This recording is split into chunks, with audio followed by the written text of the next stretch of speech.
तो 84% फैट लाजमी दें। अब लोगों को ये बड़ी प्रॉब्लम रहती है 84 देनी है कि 99 देनी है, तो यार दोनों ही दे लो तो रखी जाता है। अगर आपके पास 40 लीटर वाला जानवर है तो 200 ग्राम ईच दे लो, काफ़ी है। ठीक है जी। थोड़ा इंटेक का प्रॉब्लम होता है, लेकिन सर्दी के मौसम में बुलाती गई सबको खा खू जाती है, सबको रगड़ जाती है, तो सर्दी के मौसम में तो जो भी है जनाब आर पार ही है। ठीक है जी। इसलिए गर्मी के मौसम में थोड़ा बहुत इंटेक का प्रॉब्लम आता है, अदरवाइज ये अच्छी चीज़ है, ये भी एनर्जी का सोर्स है और ब्रीडिंग में बहुत हेल्प आउट करता है। आगे आ जाए जनाब, ये है जी हमारे पास लाइसिन और ये है जी हमारे पास मिथायोनिन। सर लाइसिन और मिथायोनिन जो हैं ये बेसिकली हमारे दो लिमिटिंग अमाइनो एसिड्स हैं। जो प्रोटीन आप जानवर को देते हैं ना, उस प्रोटीन अमाइनो एसिड से मिलके बनती है। जैसे घर ईंटों से मिलके बनता है ना, आप घर बनाते हो तो ईंटों को जोड़ते हो तो आपकी बिल्डिंग खड़ी होती है। तो प्रोटीन की जो बिल्डिंग यूनिट्स हैं वो ईंटें नहीं हैं, वो ये लाइसिन, मिथायोनिन और बहुत सारे अमाइनो एसिड हैं। तो प्रोटीन के अंदर ये जो दो अमाइनो एसिड है ना, ये अक्सर शॉर्ट रहते हैं, आपकी खुराक में शॉर्ट रहते हैं। तो ये दो जो अमाइनो एसिड हैं अच्छे दूध वाले जानवरों को दे सकते हैं, दे देना फ़ायदेमंद है जानवर की हेल्थ के लिए, जानवर की ब्रीडिंग के लिए। ये भी आपके जो हैं काफ़ी यूजफुल होते हैं और काफ़ी जानवर को जो है वो इसमें हेल्प आउट करते हैं। अच्छा जी, डॉक्टर साहब है की बोला जे मैग्नीशियम ऑक्साइड। हाँ जी, मैग्नीशियम, ये आ गया जी मैग्नीशियम ऑक्साइड। ये जी हमारे पास दो चीज़ें ऐसी हैं जो हम बफर के तौर पर इस्तेमाल करते हैं जानवरों में। ठीक है जी। एक मैग्नीशियम ऑक्साइड है और एक मीठा सोडा। ये दिखा दें, यह मीठा सोडा प्याज है, प्याज मैग्नीशियम ऑक्साइड।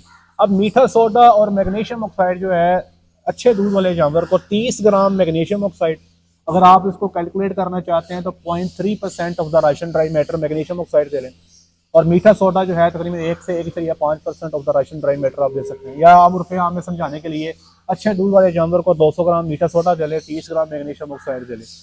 मीठा सोडा जो है ये फास्ट एक्टिंग है लेकिन शॉर्ट एक्टिंग है, थोड़ी देर बाद इसका असर खत्म हो जाता है। जो मैग्नीशियम ऑक्साइड है ये स्लोली काम करता है, डॉक्टर साहब की तरह जो ना ये होली होली कछुए की चाल चलता है। तो डॉक्टर साहब ऐसे ही है, ऐसे ही लोग कहते हैं आप मुझे बोलते नहीं है, ऐसा ही मैं बोलने ही नहीं देता आपको।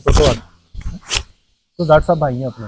तो जनाब ये दोनों जो है मैदे की ताज़ाबियत को कंट्रोल करने के लिए इस्तेमाल होते हैं। अब आप कहते हैं हम इतना साइलेंट डालते हैं 40 किलो, हमारे जानवरों को वाई बॉडी क्यों नहीं होती? 6 किलो हम ग्रेन इस्तेमाल करते हैं अपने बंडे में, हमारे जानवर को वाई बॉडी क्यों नहीं होती? क्योंकि हम ये बफर इस्तेमाल करते हैं। अब आपने करना है इस्तेमाल कैसे करना है, सारी चीज़ें इस्तेमाल कर लें या कुछ इस्तेमाल कर लें अपने डॉक्टर के मशवरे के साथ। मैं इनमें से कुछ चीज़ें निकालने जा रहा हूँ इंशाल्लाह। अगले महीने में इनमें से 4-5 चीज़ें कट कर दूंगा, डॉक्टर साहब की कॉस्ट बचाएंगे। अब इस्तेमाल कैसे करना है, पहले नीचे आप साइलेज फेंक लें, ऊपर आप तूड़ी फेंक लें या सब्ज़ चारा फेंक लें, फिर तूड़ी फेंक लें, फिर वंडा फेंक लें, फिर ये सारे सप्लीमेंट ये देखें जी, इनको ऐसे मिक्स कर लें, ये आपके सारे सप्लीमेंट मिक्स हो जाएंगे ऐसे। ठीक है जी। इनको मिक्स करके जब ये मिक्स हो जाए इसको आप ऊपर बंडे के ऊपर एक लेयर लगा दें।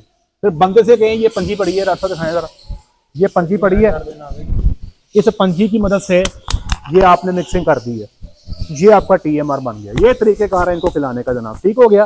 तो जानवर जो है वो अपनी मर्जी से शौक से खा लेगा। वो देखें सारा ग्रुप लगा हुआ है, अपनी सारी खुराक खा के फारिग हो गया। दिस इज़ द वे आप जानवर की फीडिंग करते हो। ये है वो सप्लीमेंट जो आप इस्तेमाल करते हैं। तो फिर मशवरा ये 3-4 महीने हैं, जानवरों पे जोर लगाएं। दूध ये वलैती गायें आजकल बहुत देती हैं, बस फोकस करना है आपने जानवरों की ब्रीडिंग के ऊपर। ब्रीडिंग हो गई ना तो फिर आगे गर्मी बड़ी आसान हो जाएगी इंशाल्लाह।